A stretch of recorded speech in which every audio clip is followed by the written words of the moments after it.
Good evening, everyone. Is the state ready to proceed? Yes, Your Honor. Is the defendant ready to proceed? Yes, Your Honor. Sorry, it took me a little bit longer than anticipated, but there was a lot of information to consider. Let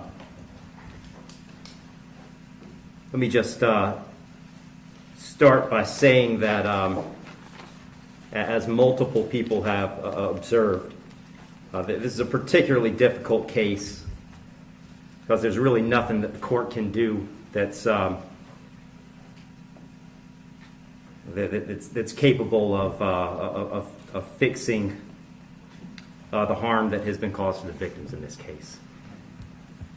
So that being said, I've got to start with the law. I'm bound by the law, and the law gives me a guideline for how to analyze an appropriate sentence in this case. So I want to start with the Camacho case. It's really the first thing I need to address is whether or not the court's going to depart from the minimum in this case, which is 222 months or approximately 18 and a half years in the Florida State Prison as a minimum. The Camacho case, as Mr. Fitzgibbons pointed out and argued, lays out really a three-factor test. Is there a valid legal basis for departure? Is there competent substantial evidence that the facts support an application? Or do the facts apply to the departure basis that is being asserted?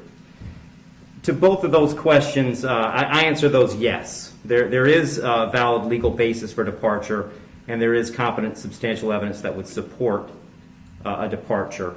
And really, I'd find that as to all of the departure bases argued, with the exception of the disparity argument. I'll just comment on that one for a moment. The defendant has argued that an available basis for departure is the disparity between the guidelines and the sentence that Mr. Barano got. I don't agree with that. I agree that disparity could potentially be an available legal basis for departure.